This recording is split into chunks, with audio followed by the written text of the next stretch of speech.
قبل كم يوم كتبت تغريدة عن الطبيب الفلسطيني البطل حسام أبو صفية، الذي يعني وقف مع أهلنا في غزة 1.5 سنة والآن يعذب في السجون الإسرائيلية بأشد أنواع التعذيب.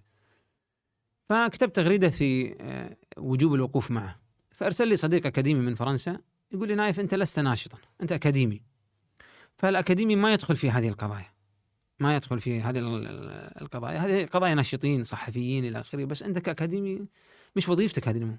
هو ماذا يريد أن يفعل؟ هو يريد أن يخلق لي بوصلة مختلفة، يريد أن يوجهني اتجاها معينا، يريد أن يضع لي مكانة وهمية. أنت كأكاديمي ما تتكلم عن قضايا أمتك، تمام؟ أنت كأكاديمي أعلى من قضايا مجتمعك، لكن أنت عندك البوصلة القرآنية، الله عز وجل يأمرك بالوقوف مع الحق.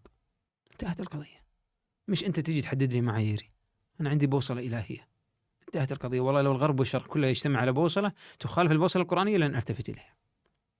كنتم خير أمة أخرجت للناس تأمرون بالمعروف وتنهون عن المنكر.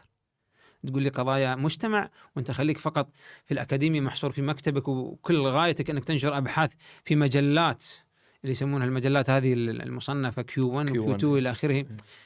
هذا ليس غايتي في الحياة. أنا أنشر ما ينفع الناس.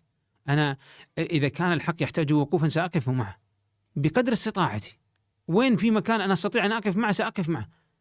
إذا كنت لا أقف مع أهل غزة بحجة أني أكاديمي، يا أخي الأكاديمي كلها تذهب إلى الجحيم.